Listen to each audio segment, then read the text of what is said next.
myself when you come and fuck me. I feel so ordinary, said when you around me. Treat me like water while you wear me out. Arguments, you air me out. Tripping about you. Hello everyone! Good morning! Hello mga ka-chup-chup! Get ready with me! Preparing myself going to work. So pagkagising natin, usually nagkakapi lang tayo. Pero may pagkatulala tayo dyan, di ba? So hindi tayo pwedeng matulala sa buhay. So laban lang tayo dyan. So habang magkakapi tayo, nag-iisip tayo kung ano yung mga gagawin natin for today. While preparing ourselves para pupunta tayo sa work. So before that, mag-check muna tayo ng emails. Kasi meron tayong iniintay na emails na importante.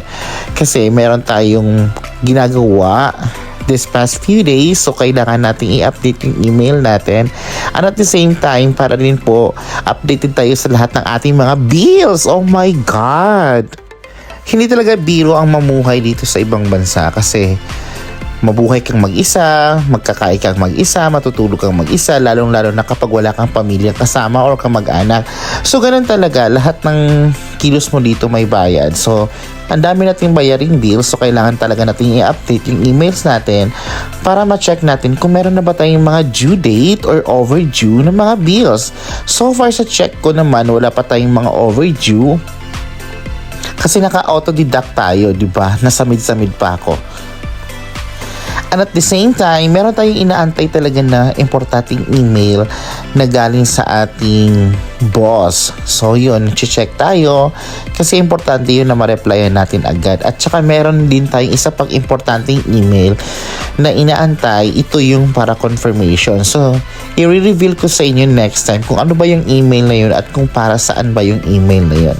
But anyways, while checking sa email natin, naalala ko din pala dyan na magbabayad na para tayo ng bahay ulit. So, malapit na yung katapusan sa magbabayad na ulit tayo ng bahay.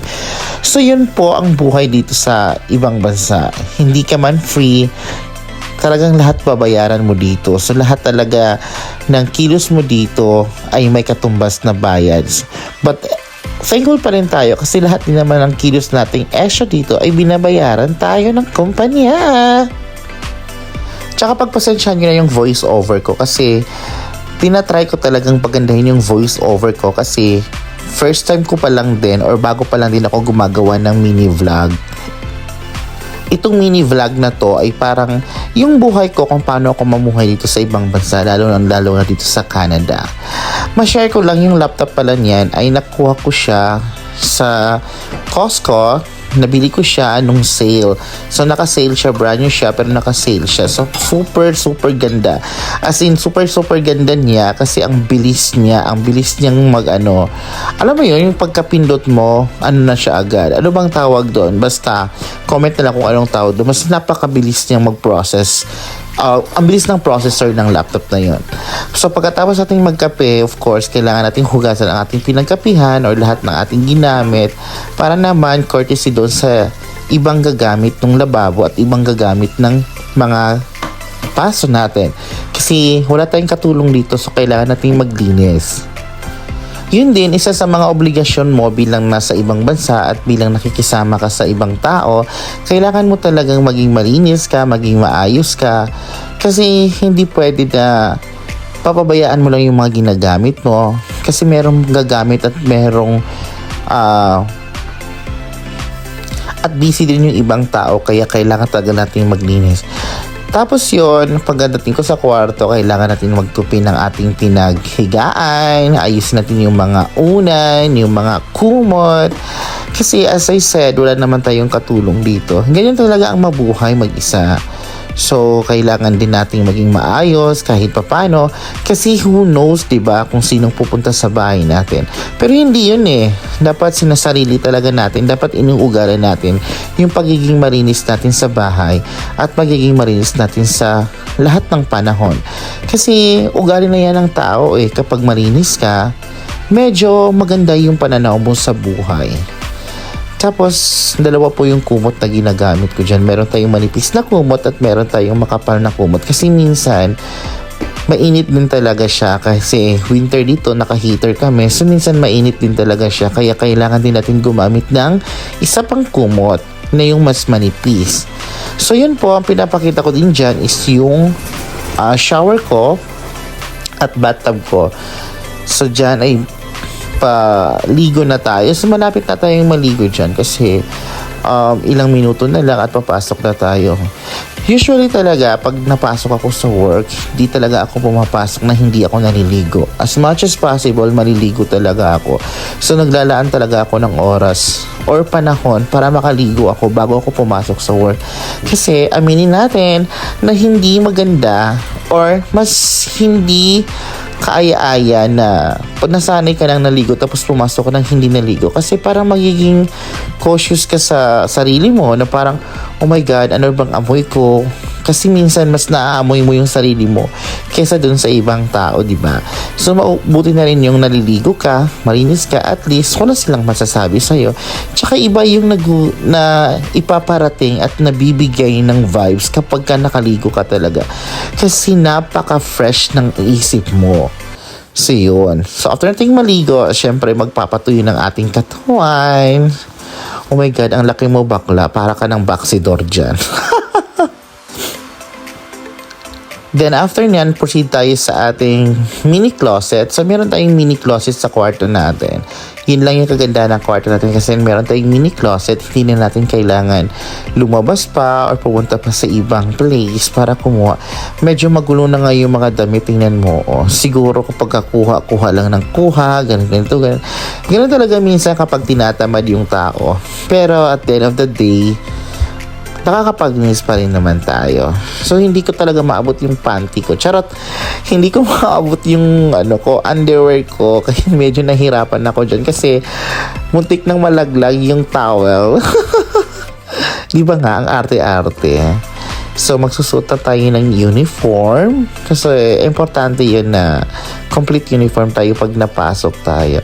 Tsaka, dahil sa mahaba yung buhok natin, naglalagay tayo ng towel sa ulo para kahit pa paano, matuyo-tuyo naman siya bago tayo pumasok. Kasi mahirap kapag sobrang basa. Naninigas siya dahil sa sobrang lamig sa labas.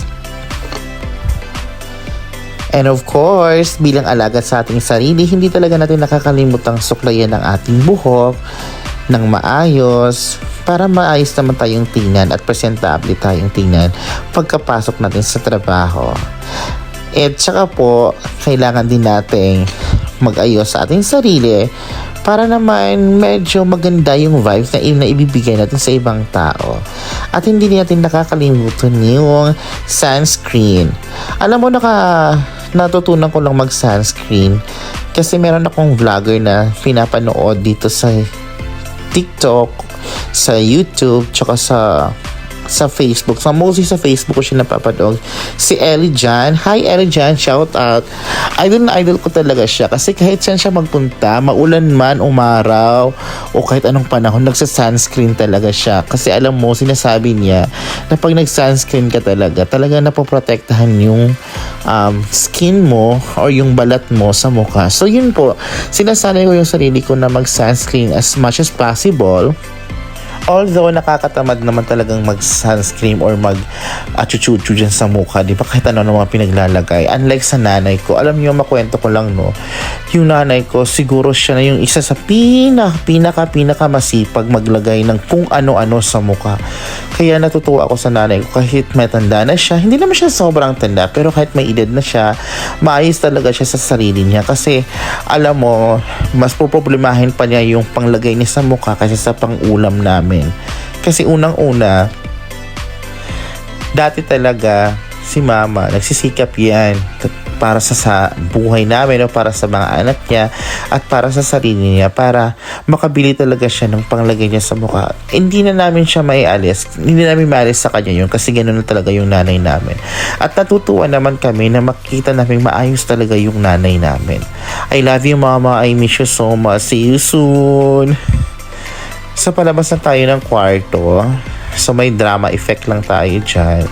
So medyo malamig sa labas at positive 2. So maganda ngayong panahon ngayon kasi at least hindi na siya nag-negative, unlike this past few days talaga na sobra ang lamig dito at inaabot tayo ng negative 20, negative 25. So sobrang lamig talaga nun. Kapag ganun na yung temperature, kailangan doble-doble na yung isusuot mo. Pero kapag mga positive na, like pareho ngayon, positive 2 lang kami. So, ganyan suotan lang muna kasi hindi na siya masyadong malamig sa labas. At huwag natin kakalimutang mag-boots kasi nga, ang boots ay protection din siya sa paa. Unang-una, kahit pa paano, papaproteksyonan yung paa mo sa lamig. At at the same time, sa putik, sobrang putik pa rin talaga ng daan. Sasabi ko nga sa dati kong vlog or sa nakaraan kong vlog na naglalakad lang kami dito. So, hindi talaga kami sumasakay ng kahit ano dito papunta sa trabaho namin. Not unless kung may susundo sa amin or maghahatid sa amin. Pero mostly, talaga naglalakad lang kami. Kaya importante na nakaboots tayo para hindi tayo madumihan. At the same time, malinis pa rin yung paa natin pagdating natin sa store or pagdating natin sa trabaho. So yun lang, tamang lakad-lakad lang tayo. Suot natin yung hoodie kasi medyo basa pa yung buhok natin kasi minsan naranasan ko na talaga or madalas ko nararanasan kapag mabasa pa yung buhok ko at malamig na malamig sa labas, tumitigas yung buhok ko talaga, tumitigas yung ulo ko. So yun na yung trabaho namin, so yun na yung workplace namin. So alam niyo na kung saan kami nagtatrabaho, sa McDonald's. Proud to say McDonald's. So yan, pagpasok natin, hapon na yan, 5 p.m. na yan ng hapon. So medyo walang tao, pero maya-maya dyan, dumami yung tao namin bago kami mag-6. Sobrang daming tao namin. At after nyan, after 4 hours of duty or 4 hours of shift, dito talaga, standard talaga dito na after mong mag-duty or after ng shift mo 4 hours or 3 hours, kailangan na makapag-break yung tao, yung trabahante, ganon. Tayo, kailangan na rin natin mag-break. So, ang kinain ko lang dyan na isang wrap. Mostly talaga, ang kinakain ko ay wrap lang, tsaka nuggets. Kasi yung mga burgers, sa totoo lang, kahit sa Pinas, hindi talaga ako mahilig sa burgers. Kahit saan mo ako ipunta or saan mo ko dalhin sa Pinas, hindi talaga ako mahilig sa burgers. Kung ulam pa yan, kung paksiw pa yan, baka mapapakain mo pa ako. Pero burgers, nakain naman ako ng burgers, pero hindi talaga ako yung naghahanap ng burgers. Siguro mas gusto ko pa yung burger na yung mumurahing burger lang, yung unang kagat, tinapay lahat. Alam mo na kung anong burger yon. Medyo gusto ko pa yon kasi nasasarapan ako sa mga dressing nila, and at the same time yung very savory yung flavor ng patty nila. So yun pa, pero hindi talaga masyado yun kasi I don't know, hindi ko talaga nakasanayan kumain ng burger kasi nagtrabaho din ako sa isang fast food chain sa Pilipinas for 10 years, not 10 years, for 12 years. Well, hindi talaga ako na kahiligan kumain ng burger. So, ang laging kinakain before is yung chicken at yung spaghetti. So, yun yung laging madalas kong kinakain before. Pero yung talaga, yung burger, hindi masyado. Kasi, I don't know, hindi ko type yung flavor ng patty. At mabilis akong maumay sa ganon. Tapos, share ko lang, for almost 10 years na siguro, hindi na ako masyadong nagsasoft drinks. Siguro magsasoft drinks ako once a month or minsan wala talaga. So yung iniinom ko dyan, hindi po yan soft drinks, iced tea po yan.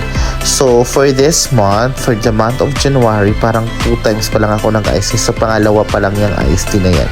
Kasi as much as possible talaga iniiwasan ko yung mga soft drinks, mga iced tea. So madalas talaga ang tubig lang. So yan ang paborito kong wrap pala, ma-share ko lang. Siya ay sweet chili wrap. Isa siya sa pinakamasarap na wrap. So ang flavor niya, sweet chili wrap na grilled chicken. So magsarap kasi kapag grilled chicken, kapag ka bagong gawa or bagong luto yung grilled chicken. So napakasarap niya, medyo manamis-namis, may pagkaang-anghang. Tsaka hindi rin talaga ako mahilig sa maanghang. To tell you honestly, naiinis ako kapag ka sobrang maanghang yung food or ayoko talaga ng maanghang na food as much as possible. Kapag nakain man ako ng maanghang or gusto ko may maanghang doon sa kinakain ko, gusto ko sa sausawan lang siya. Kasi kapag nasa sausawan siya, makokontrol mo yung anghang, makokontrol mo yung dami ng sausaw mo o higupin mo. So, hindi masyadong maanghang. Pero kapag nasa food kasi wala ka ng choice, talagang sobrang makakain mo na siya. At saka hanggang dyan lang po ang ating vlog for today. Thank you for watching!